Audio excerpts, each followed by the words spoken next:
människor. Modiga människor. Modiga människor.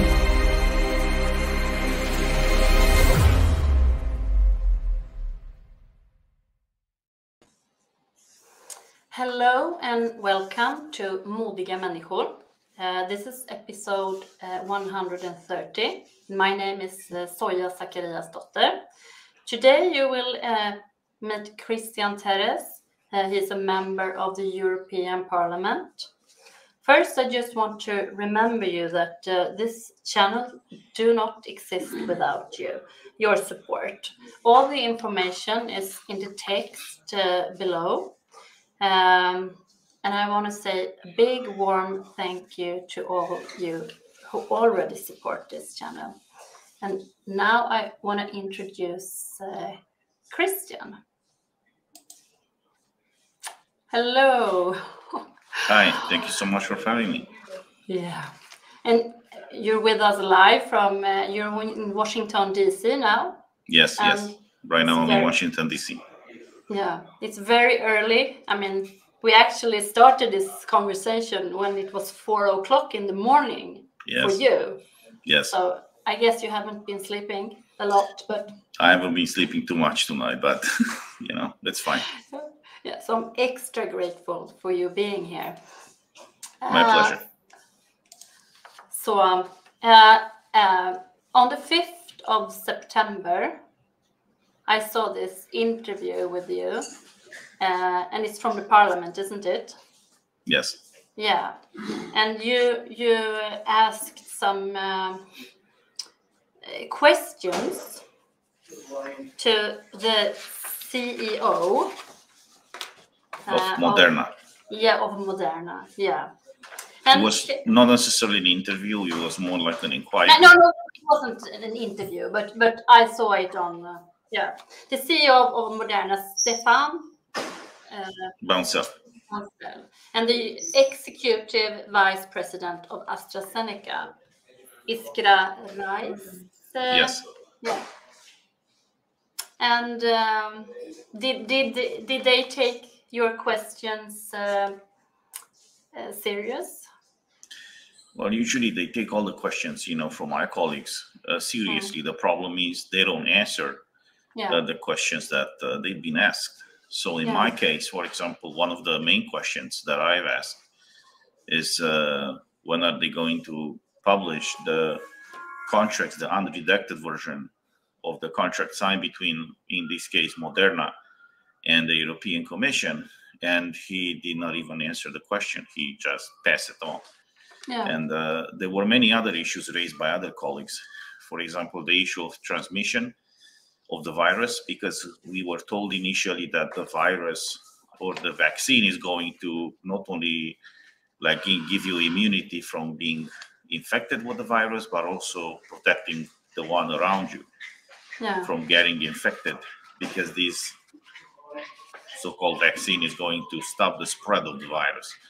So the data and the time is showing now that that statement was false, because people who were vaccinated with this medical product were not immune from getting the virus, and they were also spreading the virus. So some people asked, what was the purpose of the product if it's not doing what it was marketed for? And there were some questions, before me. So when it was my turn, seeing that they were not answering the questions that they were asked, I resumed the questions and I asked a few more questions, like the issue of segmentation of the virus. It's not clear yet if any of these company was able to decode the DNA, the whole DNA sequence of this virus. And they admitted publicly after I asked them that when they created the vaccine, they relied on a DNA sequence. So not the whole DNA, but just a sequence of the DNA provided to them by the Chinese government. Now, this is a problem in itself, because if you don't have the whole DNA sequence or, code of the virus, how are you going to create a vaccine against that if you don't know everything about that virus? Now, many scientists have reported already that this virus, I mean, there's a whole debate if it was created in the, laboratory or not. But beyond that, what everybody agrees is that this virus has a sequence from the flu virus. So how do we know that that sequence of the virus that was disclosed by the Chinese government is not maybe the same sequence that it's kind of matching in a certain proportion, the sequence from a flu virus? And this is the reason why, if you might remember, at the beginning of 2020, there were not reports anymore that people got infected with the flu, but they just, everybody was allegedly infected with the COVID.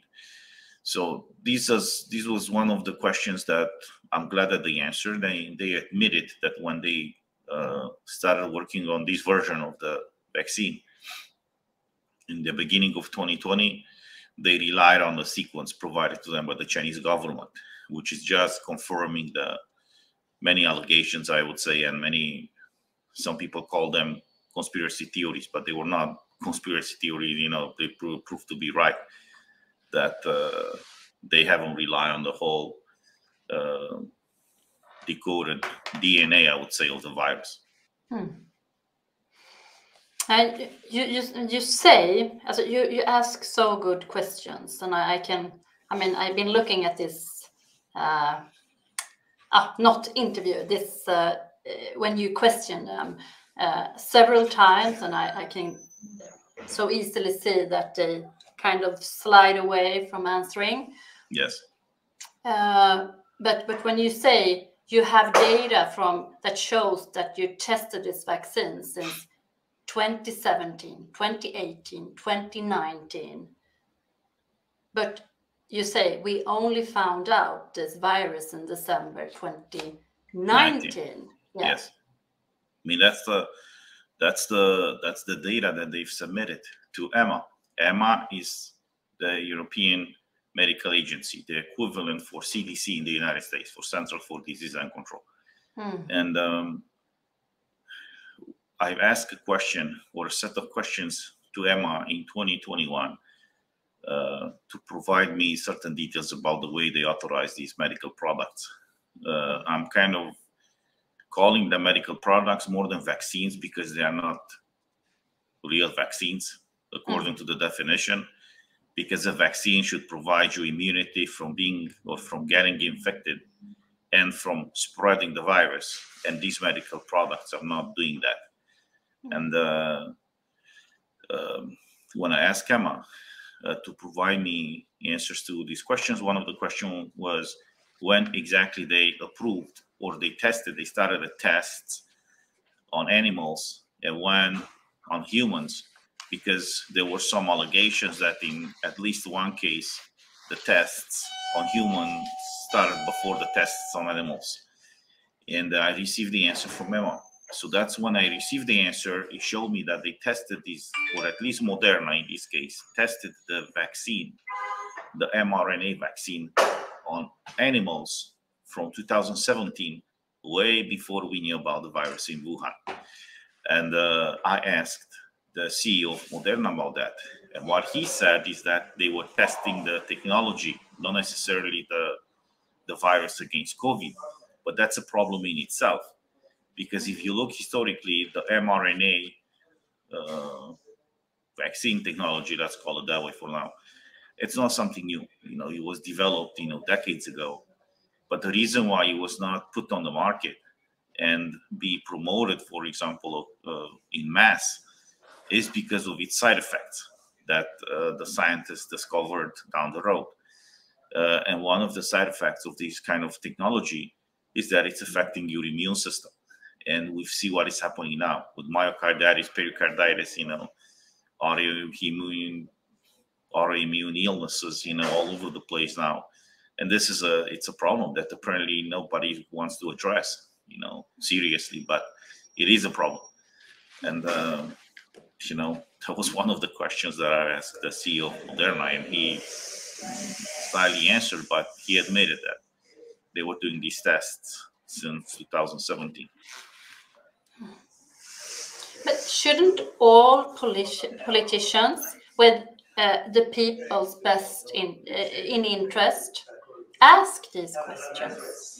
They should, but you know, some of the politicians are in bed with this big pharma. Others are afraid. Others are afraid of the media. You know, the media might slam them and ask them questions and attacking them for not being, not trusting the science and stuff like that. So there's a lot of pressure. You know, it was a lot of pressure on me as well. But you know, when you believe in something, you gotta do what you gotta do. And it's important during these times, I would say, to be consistent, you know, with your position, with your faith, with your, to do what you know is right for the people and is right in general. Because if you don't have strong convictions, I would say, and a strong faith, I mean, you easily can cave and just say, well, I'm in minority right now, I'm gonna keep my mouth shut and stuff. I was not that person. You know, I was the same, or the only member of the European Parliament who refused for months to present any kind of proof of vaccination or testing when I entered the European Parliament. The only one in 705 members of the Parliament. So it's, you know, that's how I am. That's how I was constructed, I would say, you know, morally, psychologically. I'm coming from a former communist country. My family was persecuted by communists for religious reasons and for political reasons. And I, you know, if the communists could not break us, you know, nobody can. So. But are they trying to like force you to take this this shot? Well, what happened was not necessarily that they forced us, but they said if you're not vaccinated, you cannot enter the European Parliament, or you have to do a test every day. And I said I'm not going to do either of them, because in the case of vaccination, looking at the stats and looking at the descriptions of this medical product, I said I don't think it's safe for me, and I refuse to inject something in my body that I don't think is good for my body. And as far as tests, you know, they clearly are not showing anything, because the rate of error is so high. There are either showing that you're negative when you're positive, or vice versa. I said I'm not going to do that. On top of that, nevertheless, which is the most important reason, I will not allow my mandate as an elected member of the European Parliament to be conditioned in any way, shape, or form by anything else than just showing proof that I'm an elected member, and that's it. The only thing that I show them is the badge that I'm a member of the Parliament. That's it. And every time when I enter, I had to argue with them, fight with them, do all that stuff. But at the end, I entered the Parliament. You know, they fined me. They gave me a fine of like 7 days cut of my paycheck or so. You know, a few thousand euros, but doesn't matter.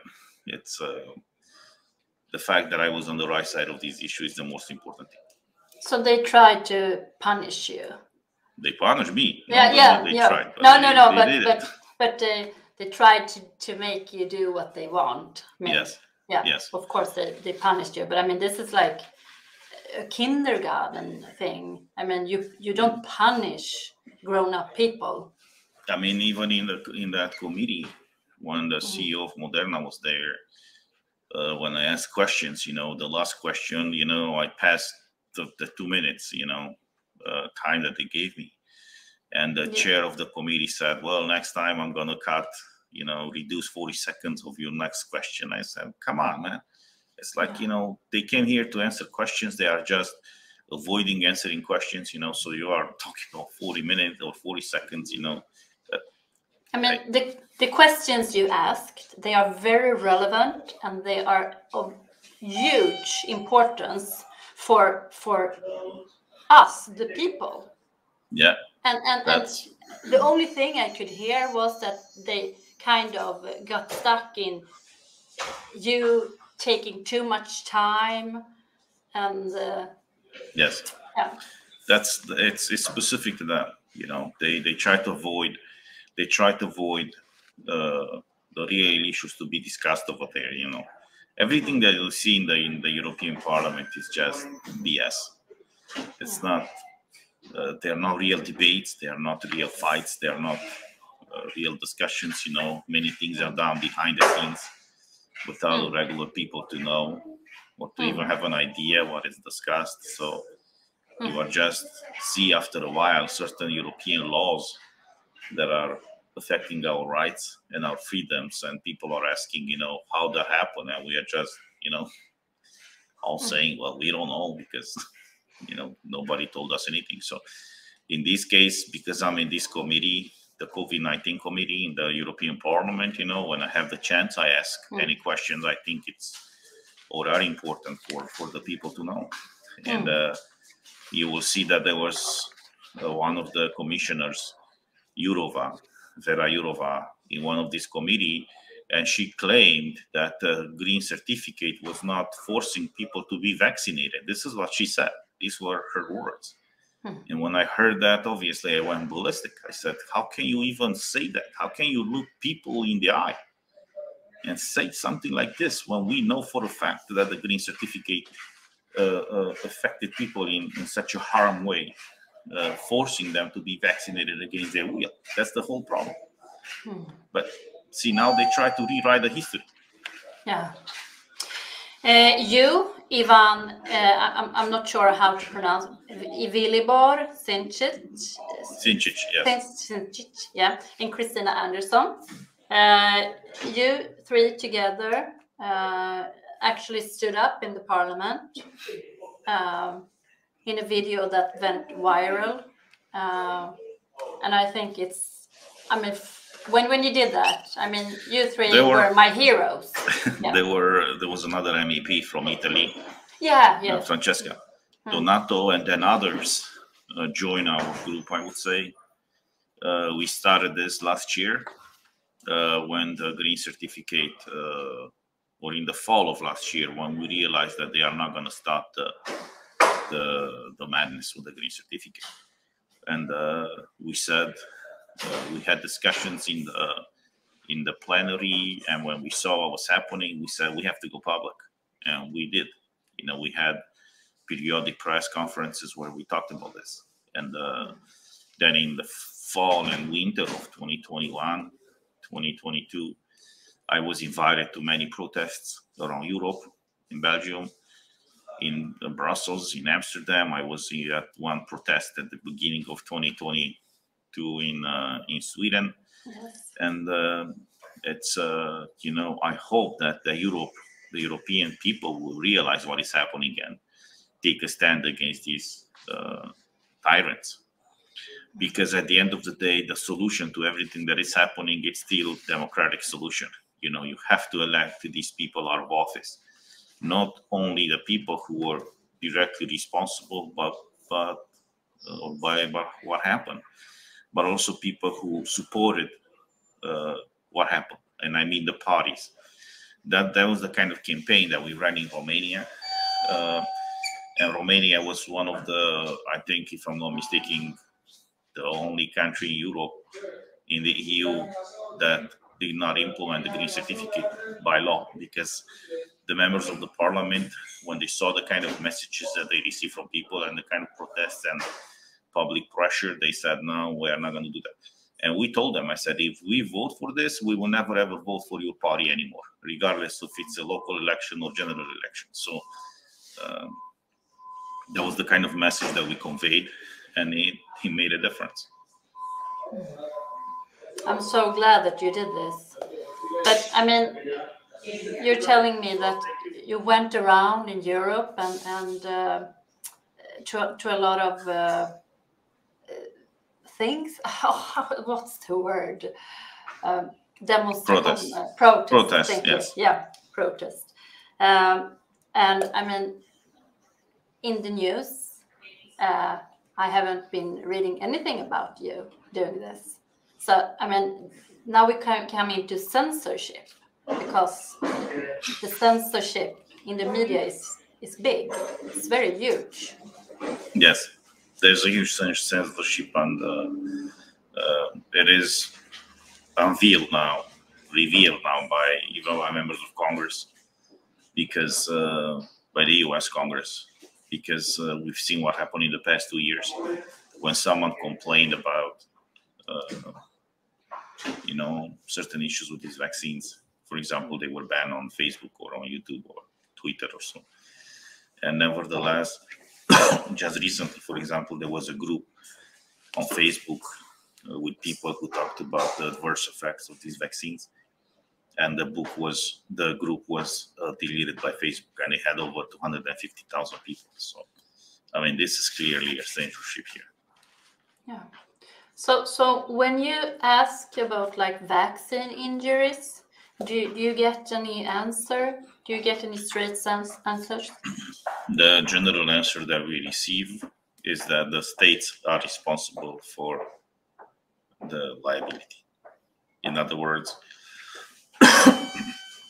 as the CEO of Moderna said, these medical companies, when they were asked by the governments to produce these vaccines, they ask for indemnity clause and liability clause. In other words, they pass all the responsibility to the states. And this is where we are right now. Yeah, because they say it's safe. And I mean, so we are like in a moment 22. Yeah. Exactly. Yeah. But I want to bring some hope in this. And we're not going to go into that so much, but you have a background as a priest, and yes, with that comes faith. Well, so, yeah. Everything that I do and what is motivating me pretty much to do what I do and take the risks that I'm taking, it's based on my faith. Because at the end of the day, you have to believe in something in order to fight for something that it's beyond you and above you. And I'm an Eastern Catholic priest from Romania. And when I said that we were persecuted by communists, we were the only church abolished by communists. So we were underground for almost 50 years. And this is how I was raised, not to be afraid of the truth and have the courage to speak up. And on top of that, when we talk about human rights, for us Christians, it's a matter of belief that all the men are created equal in the image of God, and they were redeemed by Jesus Christ on the cross. So this is the reason why we acknowledge the so-called basic fundamental rights or human rights, even in the Universal Declaration of the Human Rights that states that all the men are created equal. Well, created equal by whom? So, but I'm not going into a discussion here about a personal faith as a matter of virtue. No, but it's a matter of principle.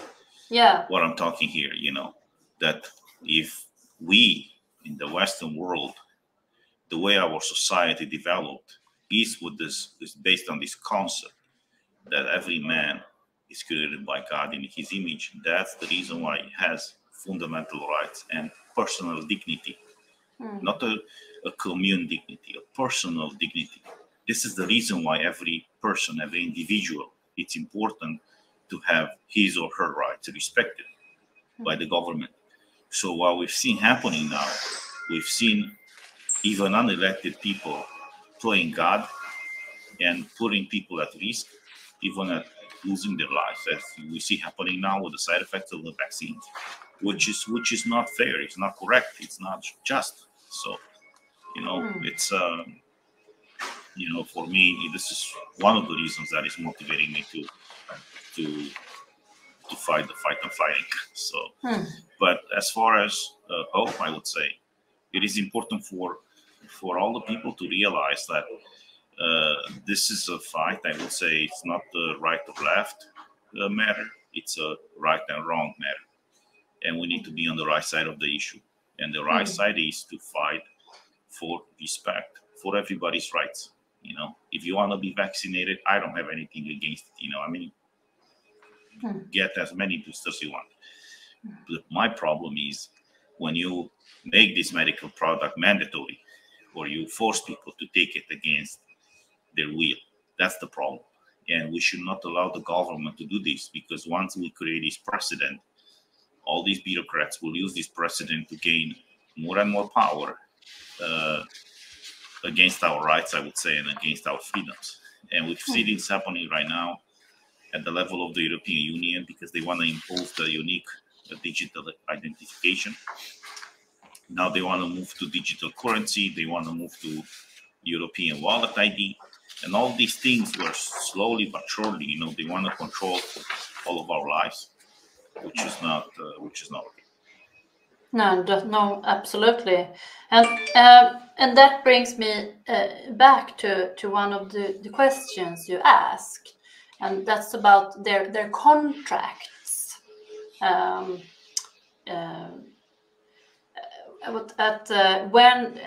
the question you asked, when are you going to publish the fully act of the contract, because it's like black marked, isn't it? Yes, it is. Yeah.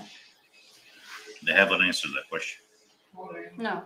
They haven't answered that question, and the contracts with imagine that the head of the European Commission, Ursula von der Leyen, agreed to have a clause in the contract that these contracts will not be released to the public, or not to the public necessarily, but to any third party, including us as members of the European Parliament, unless the company agrees to release the document. I mean, these are public procurement. Ursula is using European money to do this, you know. This is totally absurd. You know, she's talking about corruption. This is the biggest corruption scandal in the history of mankind. In the case of European Union, the EU paid 71 billion euros to buy 4.6 billion doses of vaccine. I mean, we are not that many people in the European Union, you know. No.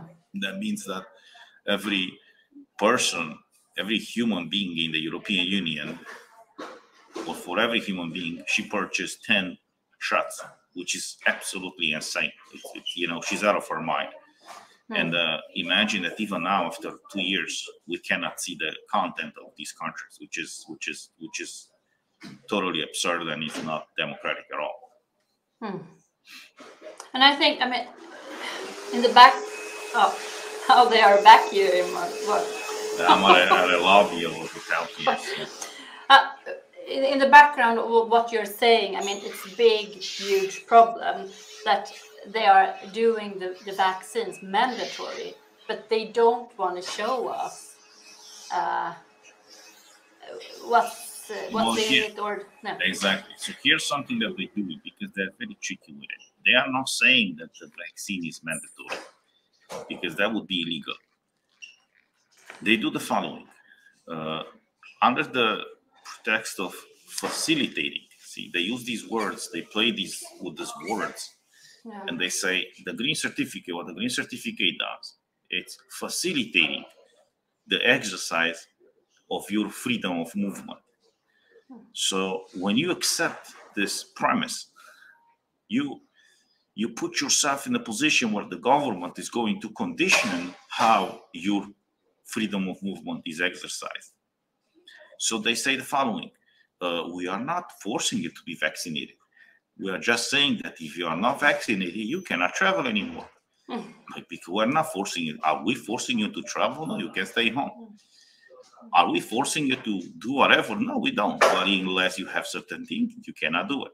So they are very tricky here, because this is also a legal fight here, a legal battle.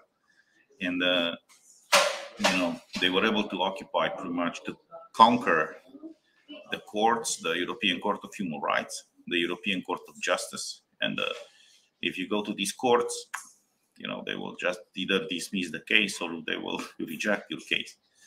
And this is where we are right now. But it's a fight that we need to keep fighting, because you see, for us in Eastern Europe, you know, we fought for liberty behind the Iron Curtain. You guys in the Western Europe, you were never exposed to this kind of attitude from your governments. And you see right now protests all over Europe and Western world. Look at Canada, for example, where people are protesting for liberty and for freedom. We haven't seen these kind of protests in this part of the world. So it is important to go back to the basis and understand the importance of freedom, of liberty, and nevertheless pursue happiness. And you should have the government of your way when you do that. Can I ask you, how are you able to travel?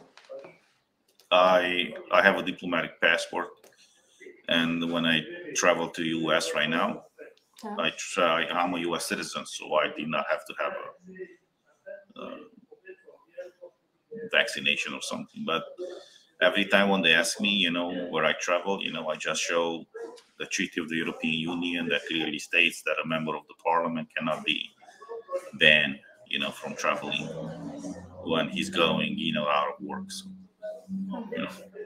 I've done my homework and I know all the laws and stuff. But I'm actually so glad that you're standing up for us, because this is really us. I mean, you're doing it for us as well. Well, one of the reasons, because some people ask me why I'm doing what I'm doing, I said, look, if I cannot ask you to do it if I'm not the one doing it first. So it's important to, lead by example in this case, I would say. So that's what I'm trying to do. But do you can you tell us just a little about do you know what will come in the nearest future in Europe? Yes, bad things. Bad things.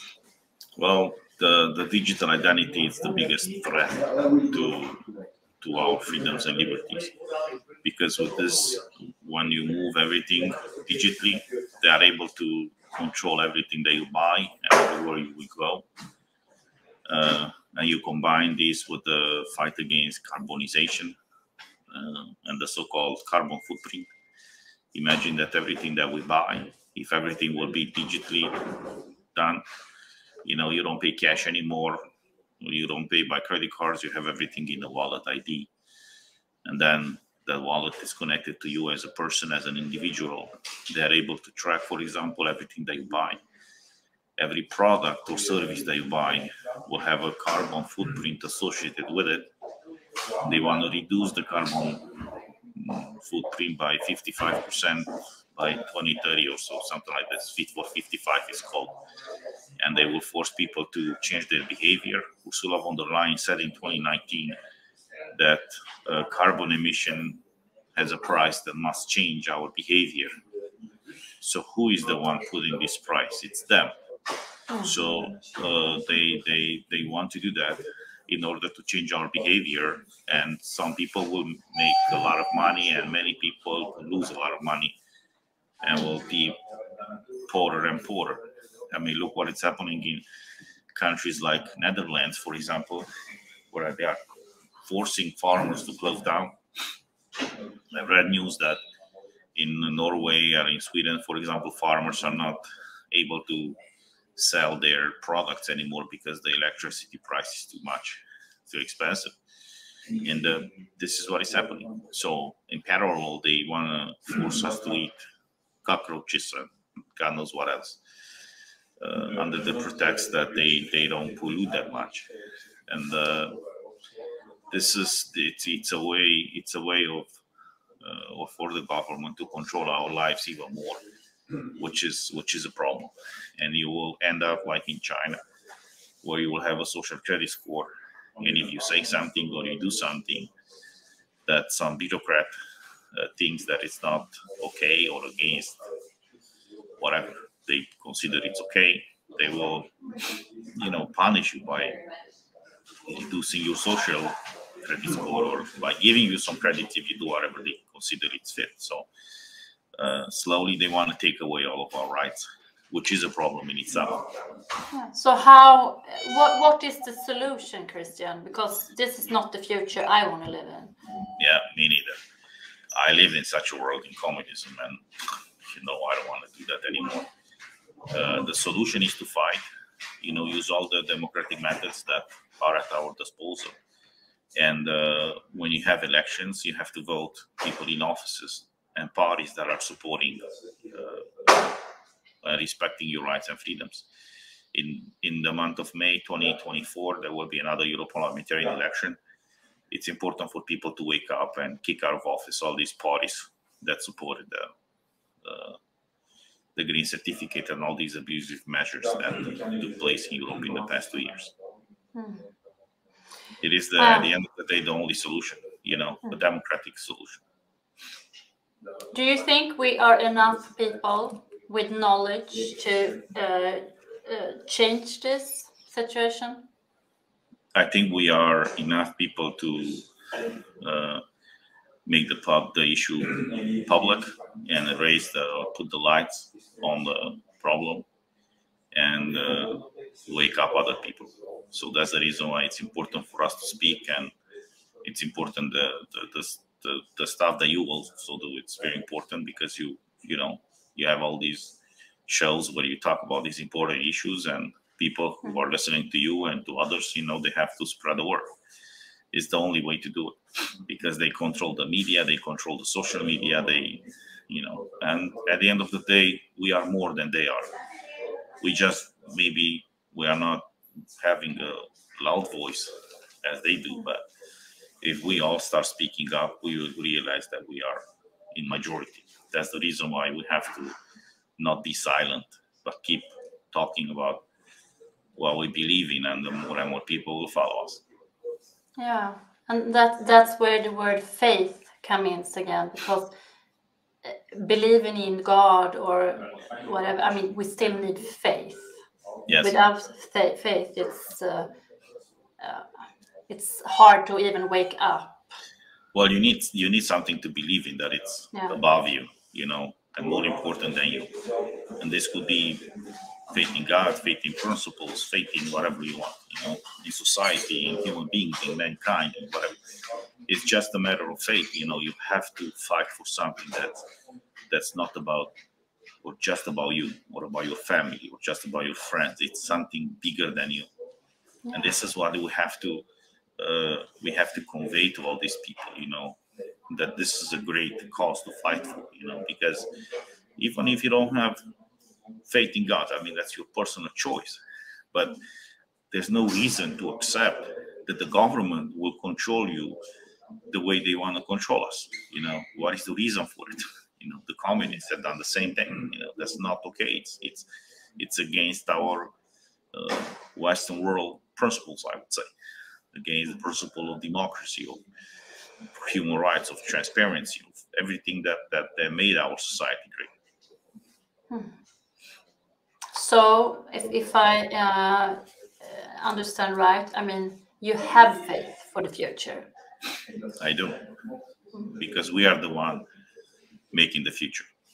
Yeah, fantastic.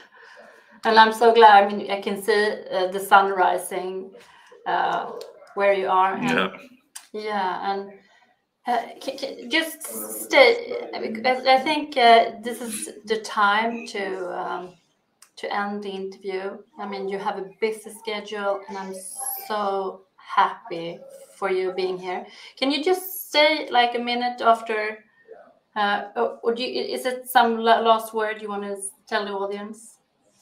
Well, the most important thing is for all the people who are listening to us, first of all, they have to have faith in themselves. They have to understand that they are not objects of the government, but subjects, as it's called in the law, with rights and freedoms. And they should not allow any elected official, for any reason, to take those rights and freedoms away from them for under any circumstance. So when an elected official does that, that's not an honest official and must be kicked out of office. And they have to look among themselves for people who could lead them to a society where the government and the elected officials are respecting their rights. So if they don't have, as many are saying, well, we don't see anybody who might, fight for us. No problem. You be the one doing it, or one of your friends. So get involved. Do not be passive, and lead by example in changing the world for a better place for you and for your kids and for your family and for the future. Thank you so much, Cristian. Thank you. Thank you.